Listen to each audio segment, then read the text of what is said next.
Hello aspirants, तो शानी online law classes में आपका स्वागत है। आज की वीडियो में आपको एक्सप्लेन करूंगी कि सीआरपीसी के रिगार्डिंग प्रोटेस्ट पिटीशन क्या है और क्या ये सीआरपीसी में कहीं डिफाइन है या नहीं, और साथ ही साथ हम इसके यूजेस पे भी चर्चा करेंगे और रिसेंट केस लॉ जो इसके रिगार्डिंग है वो भी देखेंगे। प्रोटेस्ट पिटीशन को सीआरपीसी में कहीं भी डिफाइन नहीं किया गया है, यानी एक्सप्रेसली कहीं नहीं बताया गया है कि हम इसका यूज़ कब कर सकते हैं या फिर ये प्रोटेस्ट पिटीशन क्या है। यदि आप एक प्रैक्टिशनर लॉयर हैं, यानी आप क्रिमिनल लॉयर हैं, या आप एक एस्पिरेंट हैं जो इंटरव्यू के लिए प्रिपरेशन कर रहा है, तो उन कंडीशंस में ये बहुत इंपॉर्टेंट क्वेश्चन बन जाता है। क्रिमिनल लॉयर्स के लिए ये डे टू डे प्रैक्टिस में आने वाला प्रोसीजर है जो कि बहुत ही इंपॉर्टेंट रोल प्ले करता है। तो अब समझ लेते हैं कि what is protest petition. Protest petition समझने से पहले हमें सीआरपीसी का यानी कि क्रिमिनल प्रोसीजर कोड का सेक्शन 173 देखना होगा, जो कि थोड़ा मोटा मोटा हम लोग समझ लेते हैं कि व्हाट इज़ 173 बेसिकली बात कर रहा है इन्वेस्टिगेशन कंप्लीट हो जाने के बाद जो पुलिस ऑफिसर रिपोर्ट सबमिट करता है टू द कंसर्न कोर्ट, उसके बारे में।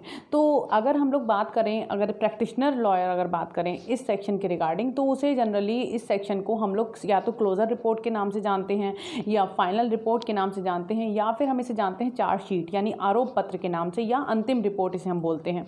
मगर ये सारे शब्दों को यानी इन सारे टर्मिनोलॉजी को सीआरपीसी के 173 में कहीं डिफाइन नहीं किया गया है।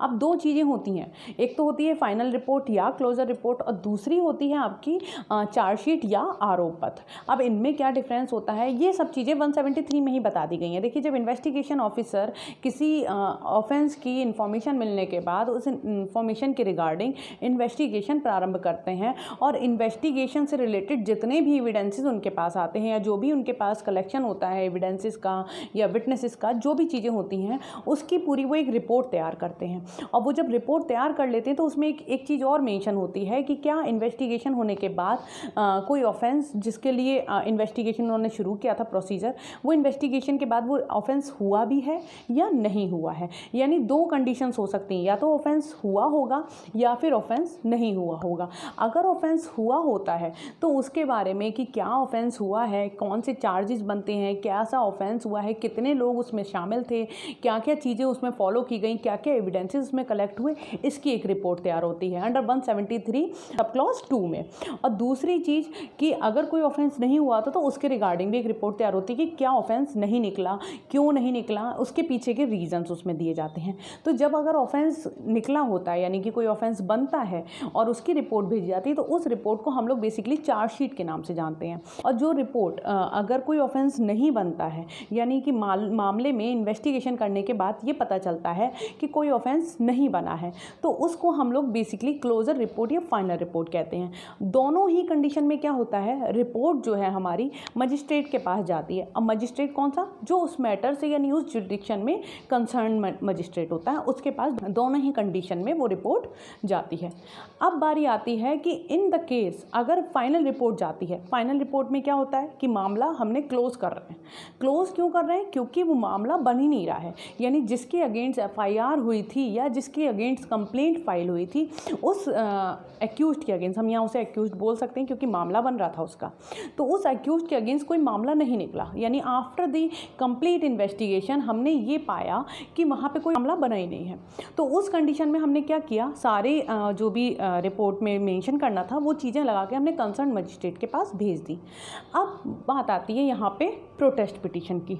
तो बेसिकली प्रोटेस्ट पिटीशन एक रेमेडियल नेचर की एक पिटीशन होती है जो कि विक्टिम की साइड से दी जाती है। विक्टिम या कंप्लेनेंट या फिर जिसने वो एफआईआर लॉन्च करी थी, इन्फॉर्मर हम उसे बोल सकते हैं, तो उनके द्वारा दी जाती है। अब कब दी जाती है, अब यहाँ पे समझने वाली चीज़ ये है कि जब क्लोजर रिपोर्ट लग गई to the concern court, closure report में ये क्लियर हो गया कि कोई ऑफेंस नहीं बन रहा, जबकि हो सकता है कि वो एविडेंसेस वहाँ पे हिडन कर दिए हों या एविडेंसेस जो प्रेजेंट किए जाने थे वो नहीं प्रेजेंट किए गए हों, या फिर पुलिस ऑफिसर की जो ड्यू कंसर्न होती है यानी कि जितनी उन्हें जानकारी चाहिए होती है उन्होंने उतनी जानकारी नहीं जुटाई।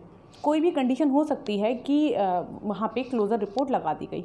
क्लोज़र रिपोर्ट लग जाती है उस सर्कमस्टेंसेस में विक्टिम के पास या एग्रीव पर्सन के पास या फिर जिन्होंने कंप्लेनेंट जो होते हैं, जिन्होंने कंप्लेंट करी थी, उनके पास एक इंफॉर्मेशन जाती है कि दैट दिस मैटर में जो है क्लोज़ कर दिया गया है, क्लोज़र रिपोर्ट आ गई है।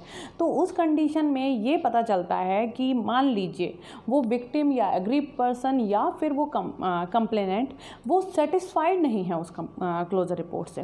यानी एक सिचुएशन ये भी तो अराइज हो सकती है ना कि वो जो क्लोज़र रिपोर्ट लगाई गई उस रिपोर्ट से विक्टिम या एग्रीव पर्सन या कंप्लेनेंट सेटिस्फाई नहीं है।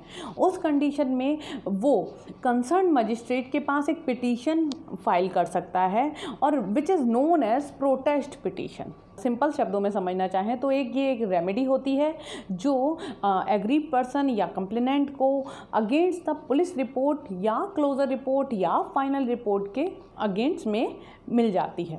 ठीक है ना। यानी कि जब वो कोई एग्रीव पर्सन या कंप्लेनेंट सेटिस्फाई नहीं है विद दैट क्लोज़र रिपोर्ट या फाइनल रिपोर्ट, तो उस कंडीशन में वो एक रेमेडी उसके पास अवेलेबल है। With the permission of that concern court वो एक पिटीशन फाइल कर सकता है, यानी कि in the form of an application, यानी एप्लीकेशन के फॉर्म में वो पिटीशन फाइल कर सकता है। और उसके बाद वो ये उस पिटीशन में वो ये रिक्वेस्ट कर सकता है कि प्लीज़ ये इन्वेस्टिगेशन को दोबारा से किया जाए। वो प्रोटेस्ट पिटीशन जब मजिस्ट्रेट के पास पहुंचती है, यानी कि जब कंसर्न मजिस्ट्रेट के पास वो प्रोटेस्ट पिटीशन एप्लीकेशन के फॉर्म में दी जाती है, तो मजिस्ट्रेट उस प्रोटेस्ट पिटीशन को एज ए कंप्लेंट ले सकता है। तो उस कंडीशन में मजिस्ट्रेट किसी मामले का दोबारा से कॉग्निजेंस ले सकता है और वो जो सेक्शन है जिसमें वो कॉग्निजेंस ले सकता है वो डायरेक्ट कॉग्निजेंस लेगा 190 के क्लॉज 1 के सब क्लॉज बी में। तो मजिस्ट्रेट 190 में कॉग्निजेंस लेने के बाद सीधा 202 की यानी सेक्शन 202 की प्रोसीजर कर सकता है। एक चीज़ और ध्यान देने वाली है, इस कंडीशन में यहाँ पे मजिस्ट्रेट यानी कि जब मजिस्ट्रेट के पास ये प्रोटेस्ट पिटीशन आई है तो उस सर्कमस्टेंसेस में ये नेसेसरी नहीं है कि मजिस्ट्रेट जो है इन्वेस्टिगेशन ऑफिसर को फ्रेश इन्वेस्टिगेशन करने का ऑर्डर दे। यानी मजिस्ट्रेट यहाँ पे उसे सप्लीमेंट्री जो इन्वेस्टिगेशन होता है वो करने का ऑर्डर देते हैं। अगर हम लोग सप्लीमेंट्री इन्वेस्टिगेशन या सप्लीमेंट्री रिपोर्ट की बात करें जो कि पुलिस ऑफिसर मजिस्ट्रेट को देते हैं, वो इन्वेस्टिगेशन हमारा कहाँ डिफाइन है, वो 173 के क्लॉज 8 में यानी कि 173 के सब सेक्शन 8 में डिफाइन है। 173 का क्लॉज 8 बेसिकली सप्लीमेंट्री इन्वेस्टिगेशन की बात कर रहा है। वहाँ ये बताया गया है कि कोई भी इन्वेस्टिगेशन कंप्लीट हो जाने के बाद अगर रिपोर्ट मजिस्ट्रेट के यहाँ कंसर्न मजिस्ट्रेट के यहाँ सबमिट कर दी गई है तो उसके बाद भी आगे इन्वेस्टिगेशन किया जा सकता है। और उसके लिए कुछ कंडीशंस लेकिन डिफाइन कर दी गई हैं और वो कंडीशंस है नंबर 1 कि अगर कुछ हमें नए एविडेंसेस मिल रहे हैं उसमें तो हम मतलब उस मामले में हमें कुछ नए एविडेंसेस मिले हैं तो हम उसमें सप्लीमेंट्री इन्वेस्टिगेशन कर सकते हैं। या फिर अगर जो कंसर्न मजिस्ट्रेट है यानी कंसर्न कोर्ट है वो ये सोचता है कि इन्वेस्टिगेशन की जो प्रोसीजर हुई थी वो इतनी अनजस्ट थी कि दोबारा इन्वेस्टिगेशन उसमें आगे इन्वेस्टिगेशन होना ज़रूरी है। या फिर तीसरी कंडीशन हो सकती है कि कंसर्न मजिस्ट्रेट ये सोच रहा है, मतलब कंसर्न मजिस्ट्रेट का ये विचार है कि ये न्याय के हित के लिए यानी कि for the benefit of the justice ये इन्वेस्टिगेशन कराना मैंडेटरी है, यानी फर्दर इन्वेस्टिगेशन होना चाहिए। तो उन सर्कमस्टेंसेस में प्रोटेस्ट पिटीशन के लिए फर्दर इन्वेस्टिगेशन किया जा सकता है। अब एक क्वेश्चन और अराइज होता है, क्या प्रोटेस्ट पिटीशन के रिगार्डिंग जो पिटीशन यानी कि दी गई है उसके रिगार्डिंग क्या ये मैंडेटरी है कि मजिस्ट्रेट उसको एक्सेप्ट करे और फर्दर इन्वेस्टिगेशन के लिए ऑर्डर पास करे? उस क्वेश्चन के लिए इसका आंसर ये है कि ये मैंडेटरी नहीं है।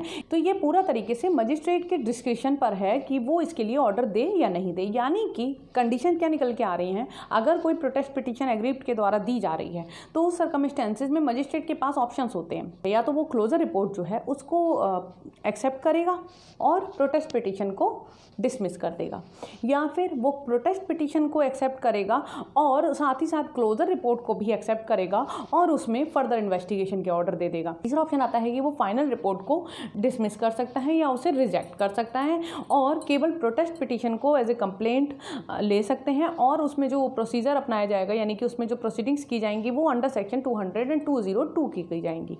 तो मजिस्ट्रेट के पास 3 ऑप्शन अवेलेबल हैं कि वो प्रोटेस्ट पिटीशन को या तो एक्सेप्ट कर सकता है या फिर रिजेक्ट कर सकता है। इसका मतलब क्लियर हो गया कि ये प्रोटेस्ट पिटीशन मजिस्ट्रेट के विवेक पर निर्भर करती है यानी कि डिस्क्रिशन पर निर्भर करती है।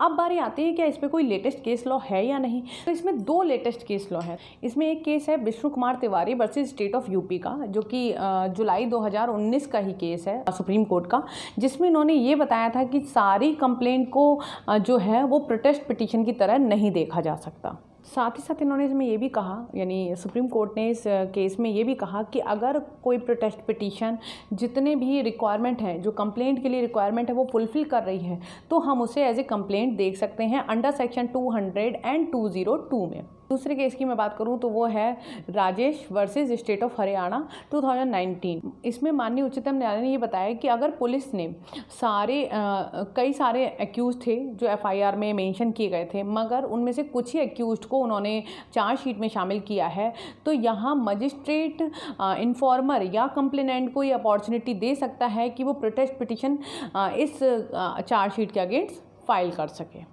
आज की वीडियो में बस इतना ही। आई होप कि आपके प्रोटेस्ट पिटीशन के रिगार्डिंग सारे डाउट्स क्लियर हो गए होंगे। तो अगर आपको वीडियो अच्छी लगी हो तो प्लीज़ इसे लाइक कीजिएगा, ज़्यादा से ज़्यादा शेयर कीजिएगा, और ऐसी ही और वीडियोज़ के लिए हमारे चैनल तोशानी ऑनलाइन लॉ को सब्सक्राइब कीजिएगा। Thank you so much.